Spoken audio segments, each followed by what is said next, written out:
let it be our Heavenly Father, that indeed we will always say, love you so much, Jesus, that our soul thirsts for you, that we hunger for your word, that the reason why we live is to worship you. Let it be, O God. For we are weak. We still continue to sin. We are a lot of times disobedient to your word. There are still a lot of things that needs to be changed in us. We pray that you continue to mature us, to change us, to transform us into the likeness of our Lord and Savior Jesus Christ, so that we will truly say, we love you so much, oh Jesus. This morning, here we are once again, your children, eager to listen to you. Open our ears, our eyes of understanding, that as you speak to us, we'll learn from you, we will be transformed, be changed by your word, that we will truly live in accordance with what you want us to do. So Holy Spirit, be our teacher. Make things clear to us this morning. In Jesus' name we pray. Amen.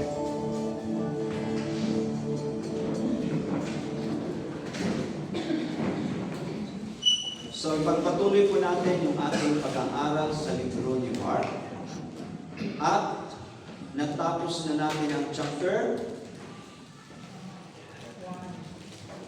Natapos na ba natin ang chapter 1? Yes.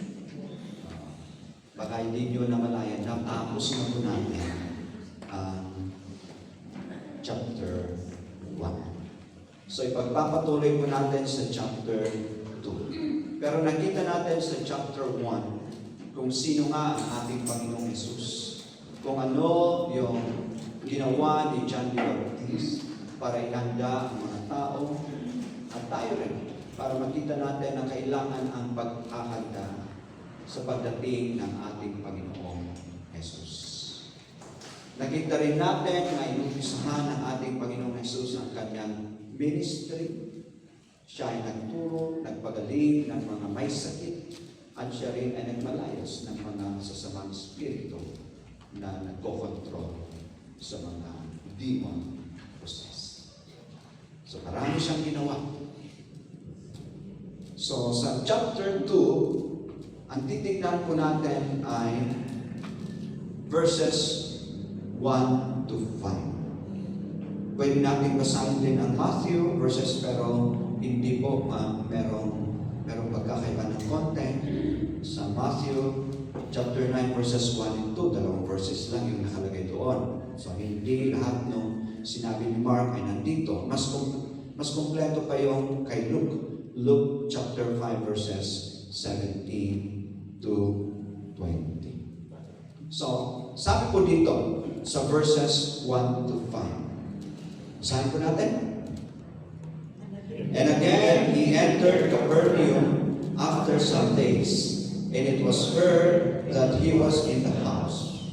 Immediately, many gathered together, so that there was no room to receive him, not even near the door, and he preached the word to them. Sige, doon muna tayo.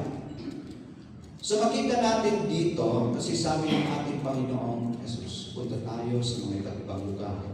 Because it is for this purpose that I was sent. Ano yan? To teach. To teach. Ituro. Ipaalam sa atin kung ano yung mabuting balita.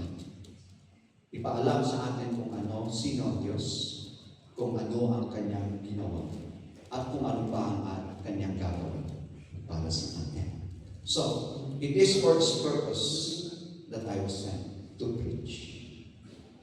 So makita natin, nung galing sa mission, nung siya ay umuwi sa Capernaum. So dito, nabasa ko yung mga commentaries na maaring sa bahay pa rin ni na Peter ito, sa mother-in-law ni Peter. Baka doon siya pa rin nakitira. Pero makita natin na parang inadapt niya na doon na siya muna titira. Kasi sabi, was in the house. At makita natin yung popularity. Di ba? Nandoon yung pressure ng popularity na binanggit noon dahil talagang kilala ang ating Panginoon Jesus at maraming pumupunta sa Kanya para hopefully talagang makinig lang, hindi magpagamot ng kanilang mga nararamdaman o magpalayas ng demonyo, pero para matukoy sana sa Kanya. Pero naniniwala ako na maraming nakinig at talagang marami ang natuto sa ating Panginoon Jesus na nalaman nila kung ano yung mabuting balita, what the gospel is. So, nalaman ng mga tao na nakauwi siya. Kung tayo yun, sana para may time tayo magpahinga. Di ba? Para may time sana tayo magpahinga. Galing tayo sa mission eh. Ilang araw tayo nag-mission. And then, pag-uwi natin, ang dami na namang taong pumupunta. So makita natin dito na hindi sinayang ng ating Panginoong Jesus yung pagkakataon na yon na marami pumunta kung saan siya nakatira. And then, full house. Punong-puno sa loob, marami pa sa labas. Pati yung pasukan, yung door, ay talagang wala na, talagang puno. Imagine nyo kaya itong church natin na hanggang doon meron pang nagkakantay para makapasok. Saya, no? Anyway, makita natin punong-puno. And He preached the word to them. Hindi sinayang yung pagkakataon, kundi kinuha pa rin yun na chance para ituloy yung kanyang pagpapahayag ng salita sa Panginoon. Yan ang puso ng ating Panginoon Jesus. Then, pagpatuloy natin. Then they came to him, bringing a paralytic who was carried by 4 men. And when they could not come near him because of the crowd, they uncovered the roof where he was, and when they had broken through, they let down the bed on which the paralytic was lying. When Jesus saw their faith, He said to the paralytic, "Son, your sins are forgiven you." Imagine niyo yung picture nito. Imagine niyo yung picture kung ano yung nangyari. Pero makita natin, ang sinabi dito Jesus saw their faith. Nakita ng ating Panginoong Jesus ang kanilang pananampalataya. Nakikita niya ang ating pananampalataya. Kung tayo ba yun? Anong klaseng pananampalataya ang nakikita o kaya makikita ng ating Panginoong Jesus sa atin? Jesus saw their faith. Jesus sees our faith. Wala talaga tayong may taos. Alam at nakikita.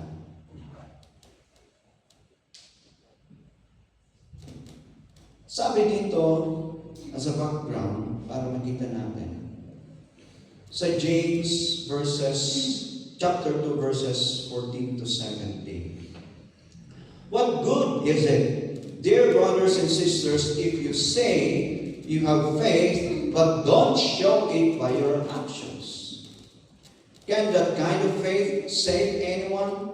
Suppose you see a brother or sister who has no food or clothing, and you say, "Goodbye, and have a good day. Stay warm and eat well." But then you don't give the person any food or clothing. What good does that do? So you see, faith by itself is not enough. Unless it produces good deeds, it is dead and useless. Sa NLT version nata itong kinote ko para mas makita natin. Sa Tagalog, mga kapatid, ano ang pakinabang kung sabihin ng isang tao na siya may pananampalataya, ngunit hindi naman niya ito pinapatunayan sa gawa? May liligtas ba siya ng ganong uri ng pananampalataya? Halimbawa, may isang kapatid na walang may suot o walang makain. Kung sasabihin ninyo sa kanya, "Patnubayan ka nawa ng Diyos, magbihis ka, magpakabusog." Ngunit hindi naman ninyo siya binibigyan ng kanyang kailangan, anong silbi nyo? Gayon din naman, patay ang pananampalataya, walang kalakip na gawa. Kailangan maintindihan natin na hindi dahil sa ating mabubuting gawa na tayo ay maliligtas. Hindi. Ligtas na tayo, meron na tayong pananampalataya, at ang pananampalatayang iyan ay dapat may kalakip na gawa. Kasi kung, sabi dito, wala, patay ang ating pananampalataya. So ang pamagat ng ating talakayan ngayong umaga ay faith in action. Pananampalatayang may ginagawa. May action. So hindi lang yung camera action. Hindi. Dapat faith, action. May gawa. So, nakikita nyo sa baba, yun po yung naging source ng ating topic. Okay? Actually, talagang kinuha ko yung kanya sinabi dito. So, faith in action. Faith is, sa James na nakita natin, faith is demonstrated or evidenced by the works it produces because faith works together with our action. Dapat magkasama yan. Magkasama palagi. Ang ating pananampalataya at ang ating ginagawa ayon at dahil sa ating pananampalataya. They go together. Hindi pwedeng good works lang, walang pananampalataya. O sinasabi natin, may pananampalataya ako, wala naman tayong ginagawa. Hindi pwede. Dapat makita. Genuine faith will be seen by its works and actions. Sabi ko nga kanina kasi it is seen, sabi dito, di ba? By its works and actions. Faith by itself is invisible, works and actions make it visible. Iniisip ko, kung may kaso ka, wala ka namang ebidensya, paano mo mapapatunayan na meron kang kaso? Sabi mo may pananampalataya ka, wala ka namang may pagpakitang ebidensya, paano mo mapuprove na totoong meron kang pananampalataya? Kasi sabi mo, meron akong pananampalataya, hindi, invisible talaga yan. So how will you make your faith visible? Sa ating gagawin ayon sa ating pananampalataya. Madali magsabi, meron akong pananampalataya. Pero hindi makikita yun. Kailangan patunayan natin. Ipakita natin. At yan ay makikita lamang sa ating ginagawa. Works and action make it visible. True believers should not just be hearers of the word, but doers. Hindi lang tayo nakikinig. At salamat Diyos. Salamat tayo. Mahal mo na, mahal mo. Salamat sa inyong ginawa sa cross. Dahil doon, ligtas na. Hindi lang para malaman natin, kundi kailangan gawin natin. Let us not just be hearers, but be doers of the word. So when Jesus said, nung nabasa natin pala, nung sinabing, Jesus saw their faith. Ano yung kanilang ginawa, kaya nakita ng ating Panginoong Hesus ang pananampalataya ng 4 na lalaki at pati na rin yung paralitiko na kanilang binitbit at dinala sa ating Panginoong Jesus. Ano ang nakita ni Jesus sa kanilang ginawa? Kaya sabi, Jesus saw their faith. Anong mga katangian ng kanilang pananampalataya ang nakita ni Jesus at makikita rin natin, malalaman din natin ngayong umaga sa kanilang ginawa. Isipin natin, ang mga katangian ng pananampalatayang ito ay talagang kailangan natin. Di ba ang challenge palagi sa atin? Kaya nga tayo ay nagsishift sa discipleship para lahat tayo ay may handa. Kasi eventually, kailangan may action. Kailangan meron tayong gagawin. At ang gagawin natin ay para magdala ng tao sa ating Panginoon Jesus. So yung 4 na kalalakihan na ito, dinala nila yung paralitiko sa ating Panginoon Jesus. Maaaring physical yung kanyang sakit, pero alam natin na merong sakit na spiritual.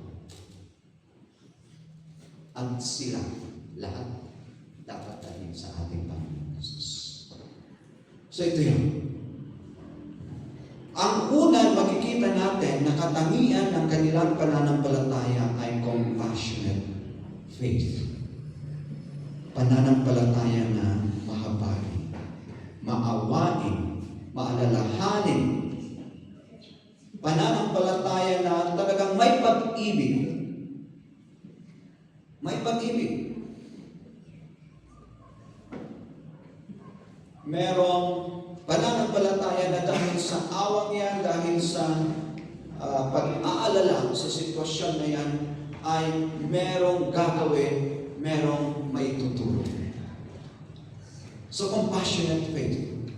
Nakita natin dito, they came to him bringing a paralytic who was carried by 4 men. Naniniwala ako na itong mga kalalakihan ito, yung 4 na kalalakihan ito, ay narinig na nila ang ating Panginoon Jesus. Kaya nga, di ba, nag-minister na ang ating Panginoon Jesus. Na-witness nila yung mga pagpapagaling na ginawa ng ating Panginoon Jesus. Nakita nila yung pagpapalayas ng demonyo na ginawa ng ating Panginoon Jesus. Narinig nila yung mabuting balita na talagang tinuturo ng ating Panginoong Jesus. At dahil doon, naniniwala sila o nandoon yung kanilang pananampalataya na kailangan ng paralitiko ang ating Panginoong Jesus. At ang ating Panginoong Jesus lamang ang magpapagaling sa Kanya. Naniniwala rin ako na ang paralitikong ito ay narinig niya yan. Narinig niya ang tungkol sa ating Panginoong Jesus at meron siyang pananampalataya na, oo, pag madala lang ako sa harapan ni Jesus, pagagalingin niya ako. Kasi kung wala rin siyang pananampalataya, sabihin niya, huwag na, sinasayang lang ninyo ang inyong oras. Bakit niyo ba ako dadalhin sa kanya? Wala naman siyang magagawa.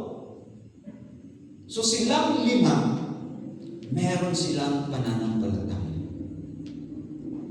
Pero yung 4, nakita nila yung paralitiko na talagang kailangan niya ang tulong. Kailangan niya ang tulong. Nandoon yung awa, yung alalahanin sa kanya na kailangan tulungan natin ito. Dalhin natin kay Jesus dahil si Jesus ang kanyang kailangan. Compassion. Compassionate faith. Sabi sa 1 John 3:17 to 18. If anyone, medyo similar din ito sa James kanina. If anyone has material possessions and sees a brother or sister in need but has no pity on them, wala man lang awa, how can the love of God be in that person? Dear children, let us not love with words or speech, but with actions and in truth. Pag-ibig sa Diyos ang tinutukoy dito. Pag-ibig sa kapwa-tao. Pero kasama rin yung pag-ibig ang pananaw. Magkasama rin yan. Hindi natin maaaring sabihin na naniniwala ko, mananampalataya ko sa Diyos, hindi mo naman siya mahal. Hindi rin pwedeng sabihin mo, mahal mo ang Diyos, wala ka naman pananampalataya sa Kanya. Magkasama yan. Magkasama. So dito rin, let us not love with words or speech, but with actions and in word. Hindi sapat na puntahan mo yung paralitiko. Kaya mo yan. Talagang ganyan. Labihin ka. Salita. Kaya mo naman kaya mo palang tumulong na hindi lang hanggang sa salita. Kaya nga sabi dito, if you have material possessions, kaya mo naman. So yung 4 na tao ito, ginawa nila yung kanilang makakaya. At ang kanilang makakaya ay bitbitin at dalhin yung paralitiko sa ating Panginoong Jesus. Faith in action because they have compassionate faith. Pangalawa, when they could not come near him because of the crowd, nakita natin kanina na talagang puno-puno yung bahay, pati yung pintuan, punong-puno ng tao, marami pang tao sa labas, hindi sila makapasok. They uncovered the roof where he was.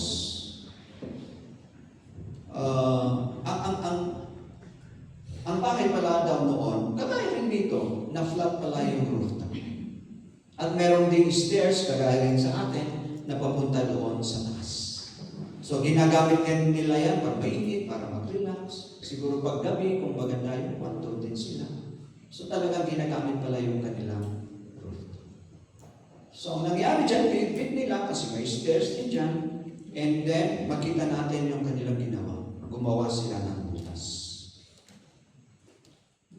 Hindi nila sinabi sa paralitiko na, siguro next time na lang tayo. Kasi punong-puno naman, wala naman tayong madadaanan.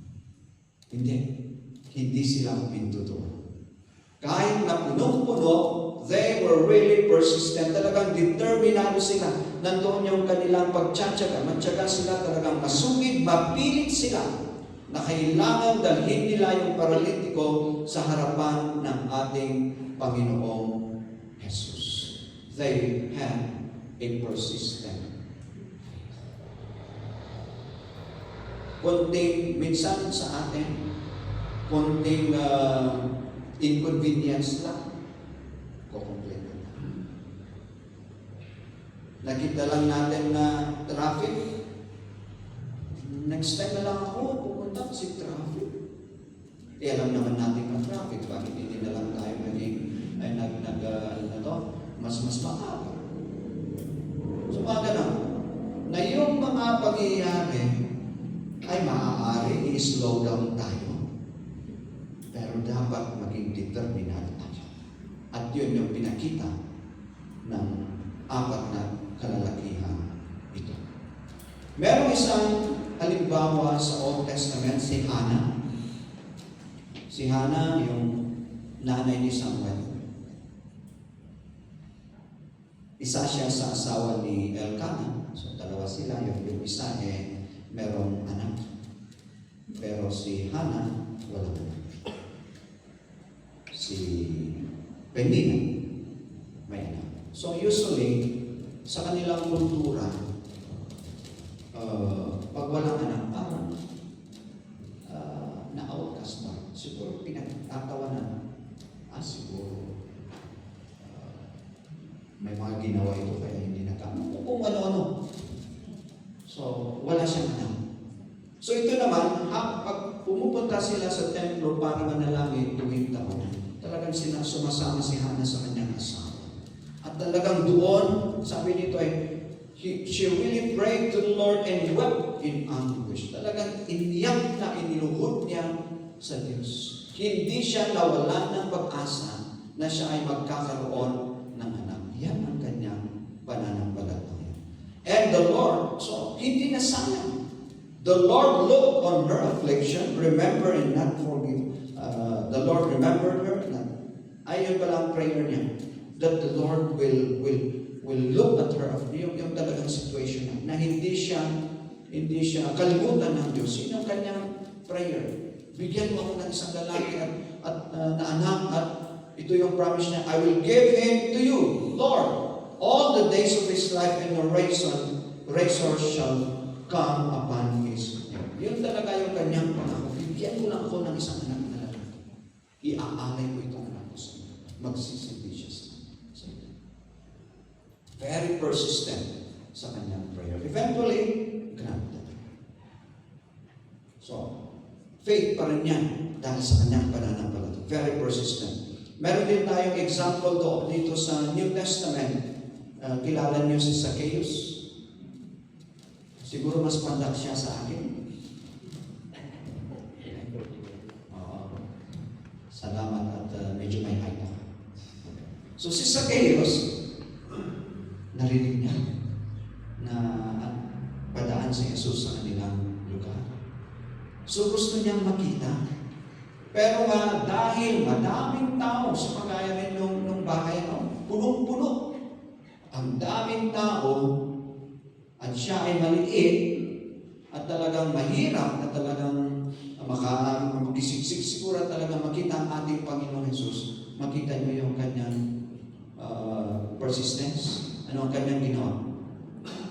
Umakyat sa buod sa kahoy. May mga tinig. Para lang makita ang ating Panginoon Jesus. So totoo, sa ating mga gagawin dahil sa ating pananampalataya, sa ating mga mission siguro gusto rin natin na kausapin yung ating kaklase, yung ating barkada para ipakilala ang ating Panginoon Jesus. Pero ang hirap, maraming lalaki. We have to be persistent. We have to be persistent. Hindi yan ang maging rason na sabihin natin na hindi na. Iba na lang. We have to be persistent. We have to have a persistent faith. And then, thirdly, a faith that is creative. So, hindi lang mga artist ang creative, pati mga anak ng Diyos na dahil sa kanilang pananampalataya, dahil sa ating pananampalataya, dapat maging malikhain tayo. Mapanlikha. Creative. So, pagdating nila, daming tao, hindi makapasok, anong ginawa nila? Sabi natin, they were persistent, but at the same time, creative. That they needed to do something para madala nila yung paralitiko sa harapan ng ating Panginoong Jesus. Ano ang kanilang ginawa? Binutas nila ng bubong. May remedyo pala. Meron pala tayong pwedeng gawin. Hindi dahil maraming tao, hindi dahil nasa roof tayo, meron pa tayong pwedeng gawin. They were creative. So tayo rin sa ating pagmiministeryo, maaaring ganito yung situation. Kagaya nung pumunta kami sa Natuning noong Saturday, Friday pumunta ako doon. Namatay yung first cousin ko at living kahapon. So, rubbers yung dala ko. Sabi nila, maputik doon. May bota ba na so, kailangan tignan mo para maging comfortable ka rin para magawa mo pa rin yan. And then, hindi ko may baba yung sasakyan ko dahil kailangan 4-wheel drive. Hindi naman wala tayong 4-wheel drive. So, kailangan makisakay tayo. And then, nung pag-uwi, dahil kailangan maiwan yung mga pinsan ko, sabi ko, kanino kaya makikisakay? Nag-isakay ako doon sa likod ng pick-up. Mga ganon. So, nag-hits para lang makabalik. So, there are times na, oo, maaaring mahirap. But we have to be persistent and at the same time creative. Meron remedyo para magawa natin yung dapat natin gagawin. Mag-imagine lang tayo. So, sila, ang nakita nila, dalhin natin sa taas. Putasan natin yung bubong. And then eventually, ibaba natin. Gumamit tayo ng lubid at ibaba natin. Being creative. Diba? Si Paul ay example din ng isang talagang may creative mind. Dahil nung nasa Greece siya, sa Athens, siguro nung naglakad-lakad siya. And then meron siya nakita, nakasulat, to the unknown God. So ginamit na yon para may hayag ang tungkol sa ating Panginoong Jesucristo. Nung nagbigyan siya ng pagkakataon na magsalita, sabi nito, Men of Athens, I perceive that in all things you are very religious. So, nakita niya, religious pala ang mga ito. Dahil nakita niya yung lugar, to the unknown God. So, yun, kaagad yung kanyang bana. Nakita ko, religious kayo. Sabi niya, nung naglalakad ako, may nabasa ako, sabi niyo doon, nakasulat sa isang altar, to the unknown God. Ipapakilala ko sa inyo kung sino yung Diyos na yan na hindi niyo kilala. Di ba? Yun yung ginawa niya. Ipapakilala ko sa inyo. So, ganun din siguro, kung may pupuntahan tayo, maging we have to be observant, we try to take note of things, and then titignan natin kung paano tayo papasok. So yung mga missionary kagaya na Julian at Reynold, alam niyo ang ginawa nung pumunta sila sa Pakistan, talagang nakitira sila doon, kailangan matutunan nila yung salita, para alam nila kung paano sila maging halubilo. At ngayon, nag-training, nag-aaral na naman sila ng salita sa Indonesia, para pagpunta nila doon, alam na nila. And then, kailangan makitira sila doon. So, meron silang dapat gagawin. So, tayo rin, kailangan makilala natin, malaman natin ano ang sitwasyon. Pag may nakita tayo na maaring entry point, kagaya ni Paul, di ba? Yan yung entry point niya, to the unknown God. Unknown God, papakilala ko. Kung sino itong unknown God na sinasabi niya. Very creative. Di ba? And then, courageous faith. Actually, dito lang natin i-play. Pareho pa rin, they uncovered the roof. Isipin mo, puno-puno ng tao, nakikinig sa ating Panginoong Hesus, may nagdidisturbo sa taas. Matapang sila. Kung sila ay sinigawan, kung sila ay kinaladkad para umalis doon, paano kung nagalit yung may-ari ng bahay? Bakit mo sinisira yung aking bahay? Courageous. So So meron at meron talaga dahil sa mga balakid na ito na kailangan pa rin panindigan natin yung ating pananampalataya para magawa natin at madala natin yung gusto natin dalhin sa ating Panginoong Jesus. They were persistent. They were creative. They were courageous just for them to be able to bring the paralytic before Jesus. Against all odds. Kahit nasirain natin ito, kahit na tayo magagalitan, gawin natin ito. May ehemplo sa Old Testament, sina Shadrach, Meshach, and Abednego. So, gumawa ng estatwa, golden, gintong estatwa. At ang order ni Haring Nebuchadnezzar ay doon lang yuyuko sa golden statue. Pero anong ginawa ni na Shadrach, Meshach, at Abednego? Hindi nila yun ginawa.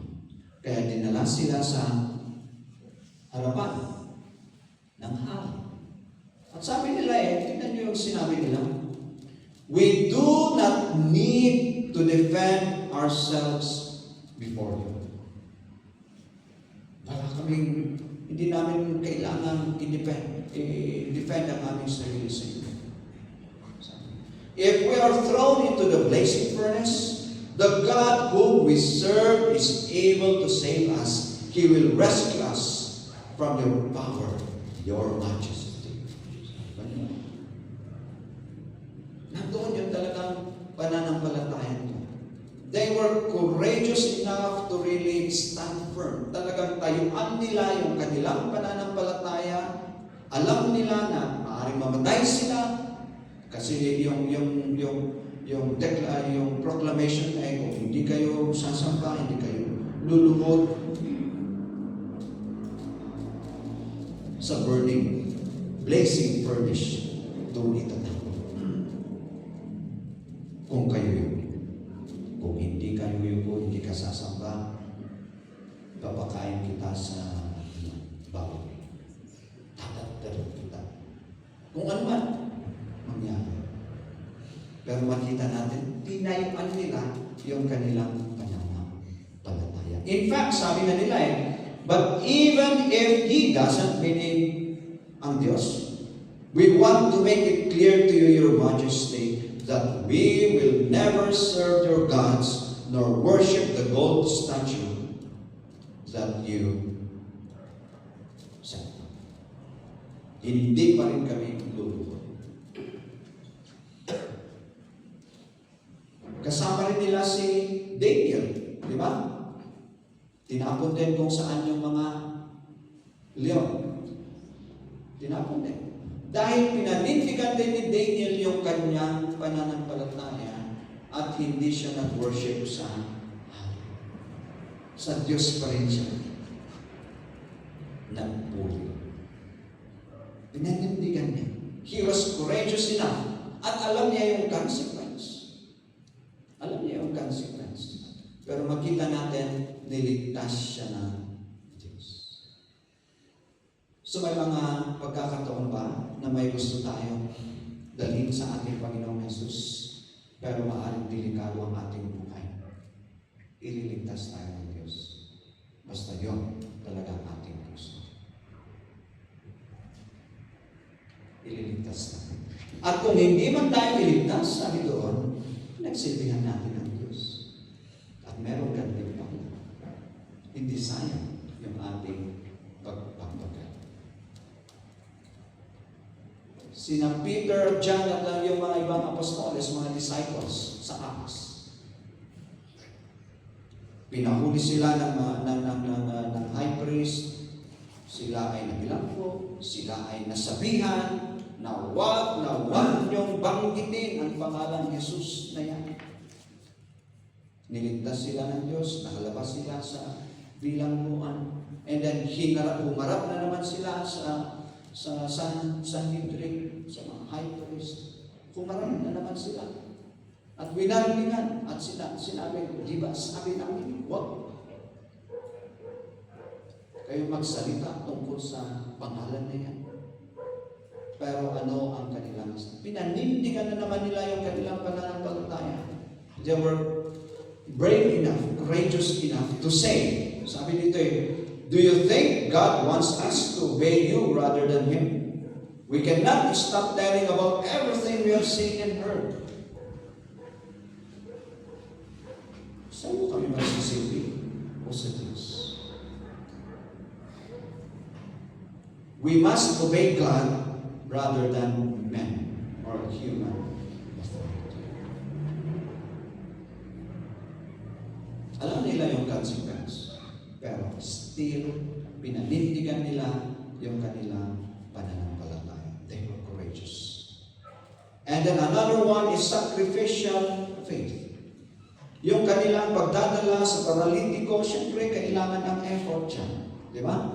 Yung pagbitbit nila, hindi nga natin alam kung ilang kilometro ang kanilang nilakad. Pero, they had to sacrifice their time. They had to really exert effort. Even when they uncovered the roof, they really had to probably find tools how to do it. Siguro, pinawisan pa sila. Mainit yung panahon. So, there, they have to do something. And in doing those things, meron talagang pag-sacrifice. So, tayo rin, kung meron tayong dadalhin ng tao sa ating Panginoong Yesus, hindi po madali yan. We have to be persistent. We have to be creative. We have to be courageous. And definitely, we will be sacrificing something. Pati bulsa. Pera natin. Sacrificial faith. Kagaya ni, siguro ang pinaka-the best na example na talagang, sige, dahil sa pananampalataya niya sa Diyos. Yung pag-aalay sana ni Abraham sa kanyang anak na si Isaac. Pero dahil nga sa kanyang pananampalataya, alam niya na kahit na sinabi ng Diyos, pumunta ka doon, ialay mo ang inyong kaisa-isang anak na si Isaac. Because of his faith, ginawa niya. Pero alam niya na ililigtas pa rin ng Diyos ang kanyang anak. Si Paul, ilang beses na talagang siya ay pinahirapan na bilanggo dahil sa kanyang pananampalataya.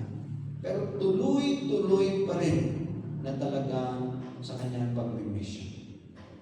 Nabilanggo, marami, muntik na siya mamatay, ilang beses, pinagnakawan, binato. Tuloy mo yung hirap ni Paul at the time. Pero tuloy-tuloy pa rin yung kanyang ginagawa. Yan ay dahil sa kanyang pananampalataya sa ating Panginoon Jesus. Pati yung mga disciples, meron na yung sabi ni Peter dito So Jesus, sabi niya, we have left everything to follow you. What then will this be for us? Iniwan namin ang lahat para lang sumunod sa iyo. Ano kaya ngayon? Ano na? They have to sacrifice something. Their families, their source of income, their work. Sumunod sila sa ating Panginoon Jesus. Pero tingnan niyo ang promise. Hindi sayang. Yes, because of our faith in bringing somebody to Jesus, we will be sacrificing something, but we will be receiving more.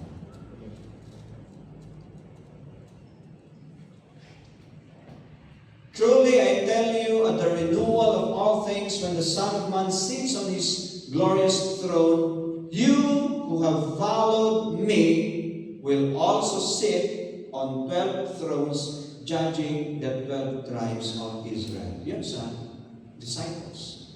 Isa atin. And everyone who has left houses or brothers or sisters or father or mother or wife or children or fields for my sake will receive 100 times as much and will inherit eternal life. We will be receiving more.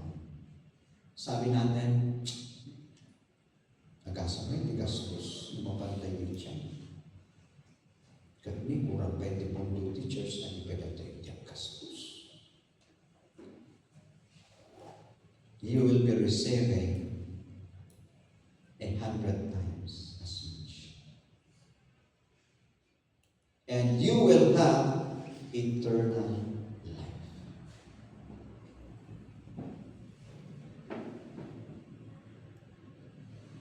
Sacrificial faith? Yes. Temporary lang yung sacrifices natin. We will be receiving more. And then lastly, unified faith. Yung limang ito, yung apat na nagbibig sa paralitiko, pati yung paralitiko, iisa yung kanilang pananampalataya. At dahil sa pananampalataya, yun, sila ay nagtulong-tulong. Siyempre, pati yung paralitiko, nag-cooperate yan kasi uncomfortable yung binibitbit. Yung dadalhin mo sa rope and then magantay ka muna magbubutas ka. Siyempre, very inconvenient din sa kanya. Pero iisa yung kanilang unified faith. They help each other.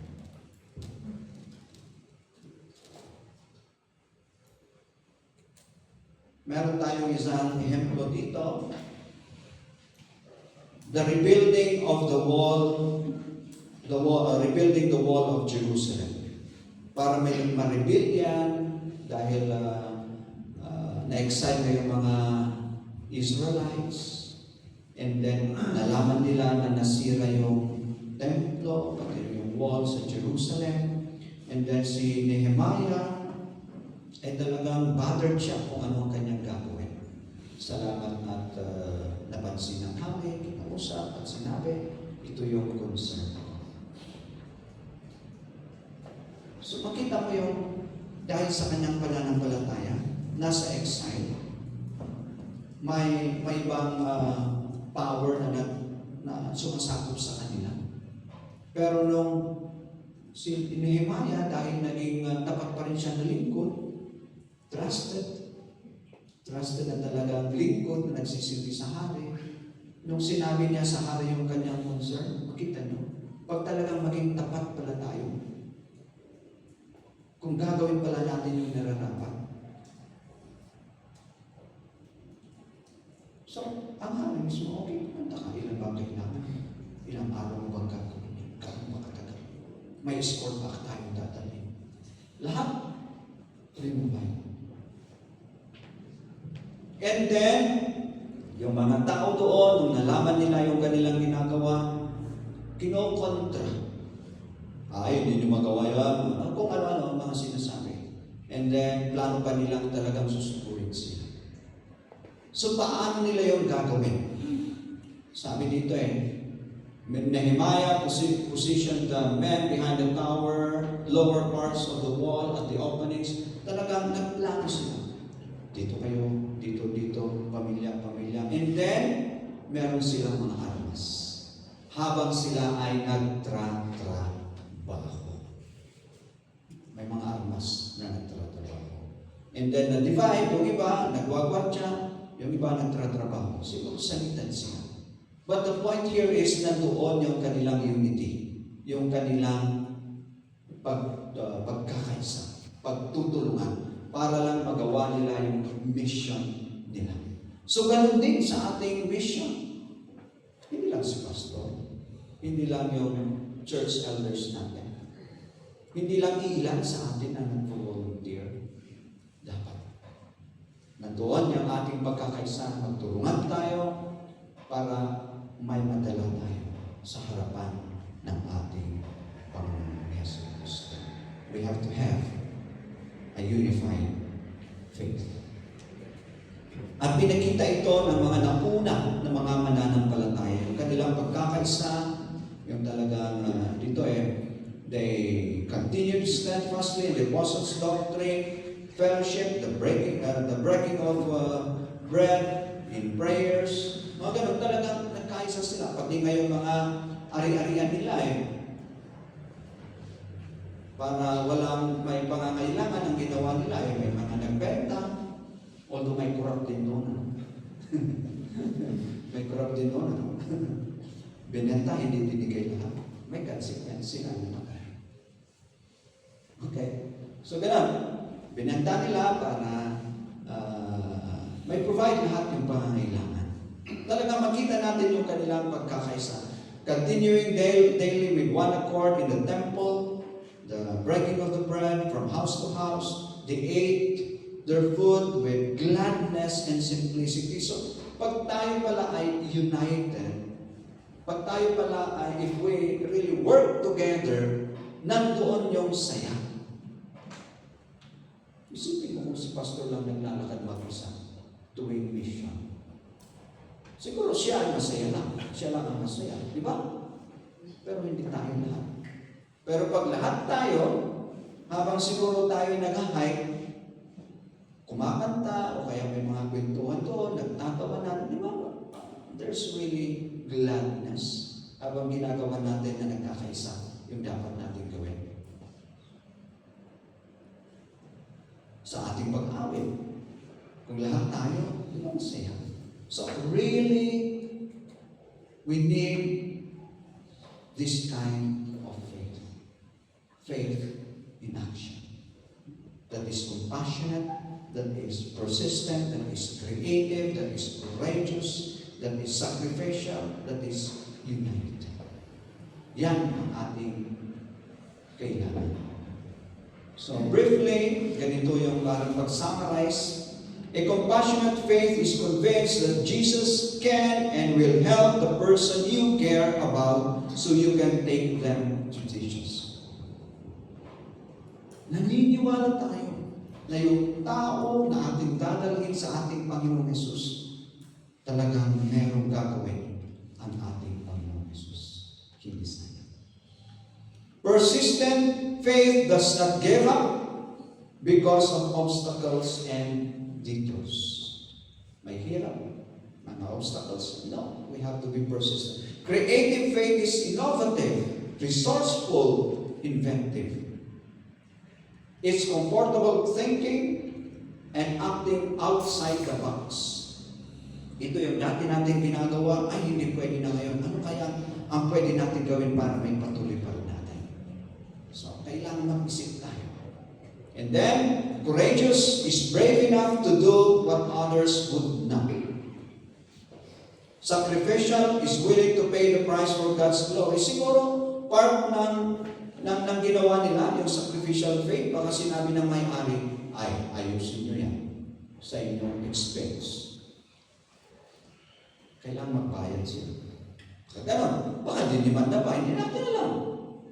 Pero talagang ginawa pa rin. And a unified faith is a combination of several believers joining their faith together to accomplish a mission.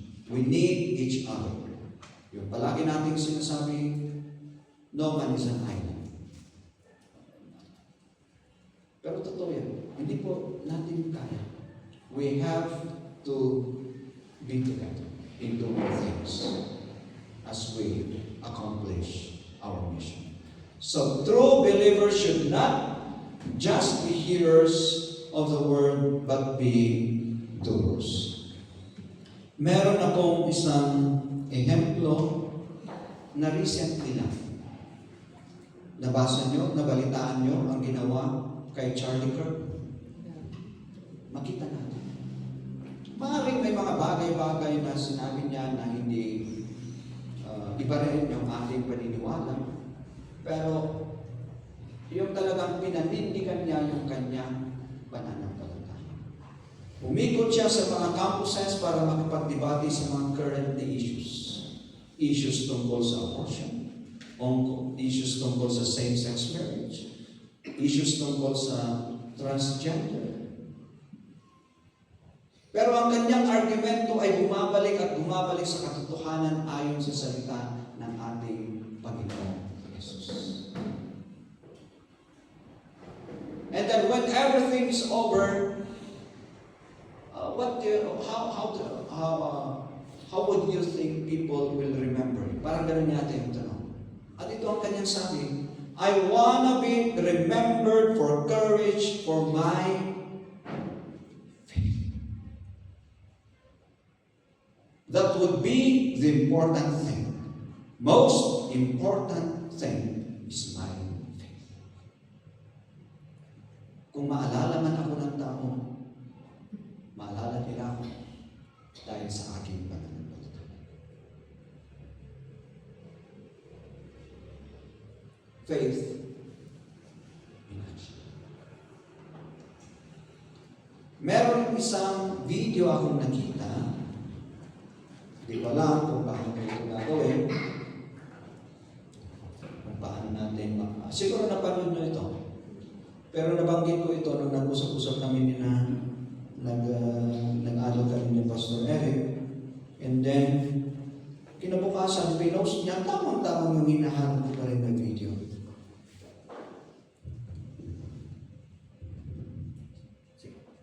Sige lang ha. Kung hindi, i-manual natin.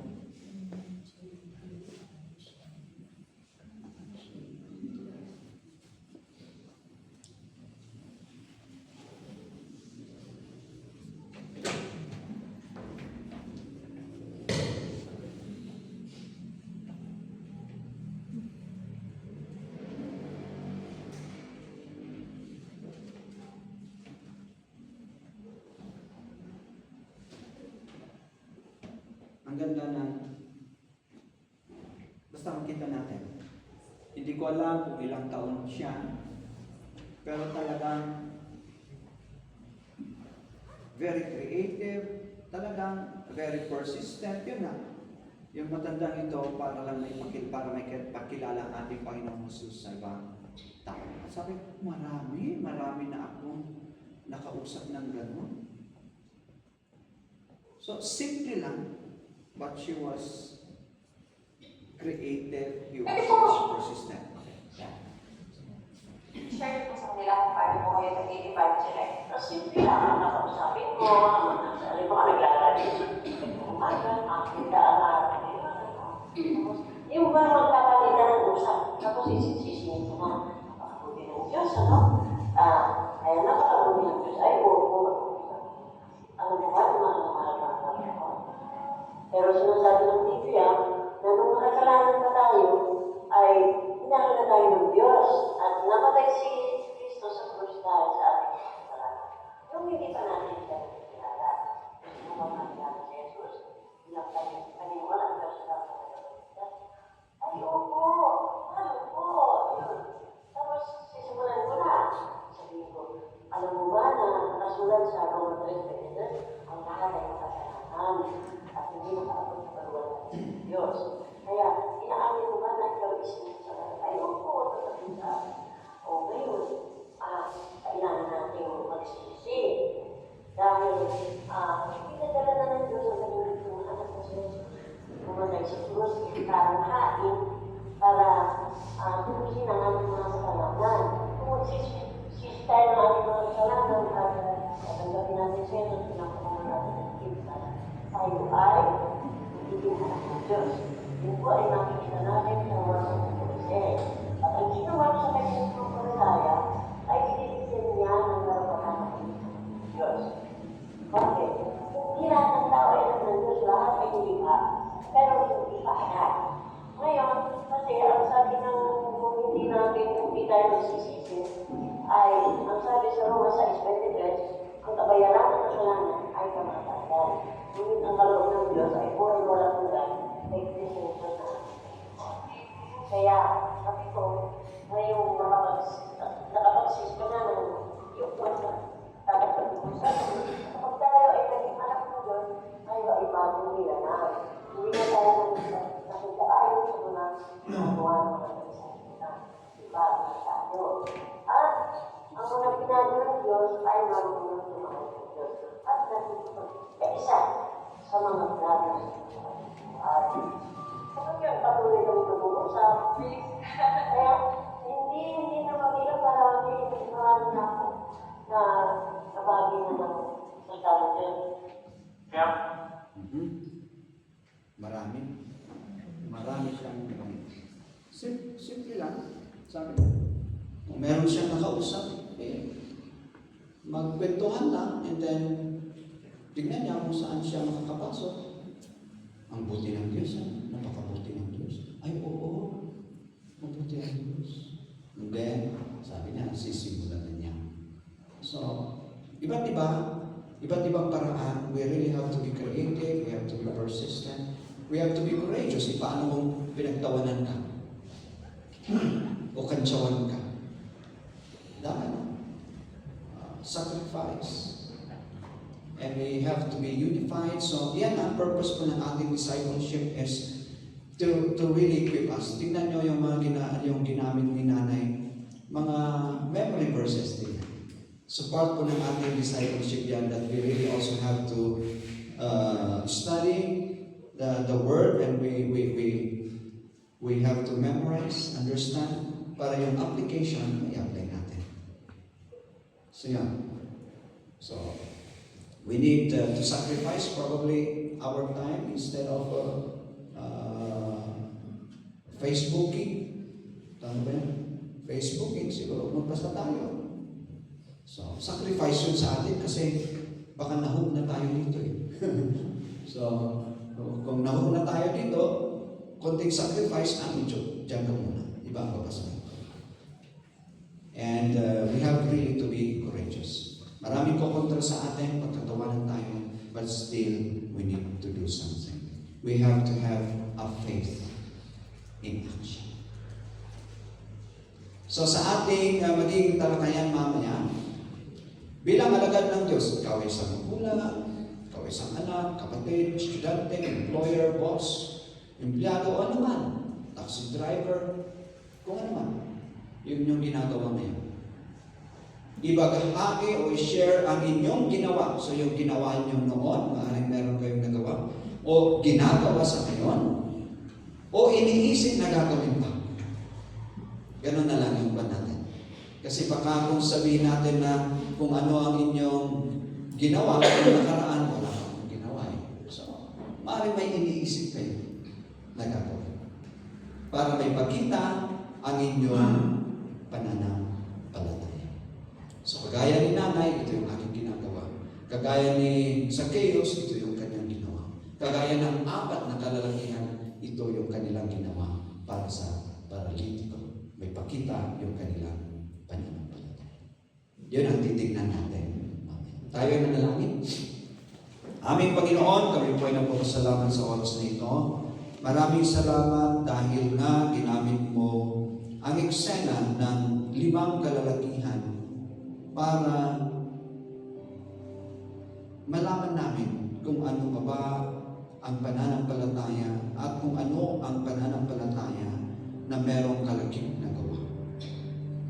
Salamat at hindi nga sapat na sabihin namin, yes, I believe in you. Yes, we have faith in you. But that we really need to do something. We really need to show what that kind of faith we have is. Kaya tulungan po po ang bawat isa sa amin. Opo, kulang pa o wala pa kami nagawa. Tulungan mo kami para talagang ang aming pananampalataya ay may kalakip na gawa, na ito ay buhay at hindi walang silbi. That it is a faith that is not dead or useless, but it is a faith that is alive. It is a faith in action. That it is a faith that truly brings glory and honor to you. So help us, O Lord, and help us later on as we share what we did, what we are doing, or what we will be doing in the future.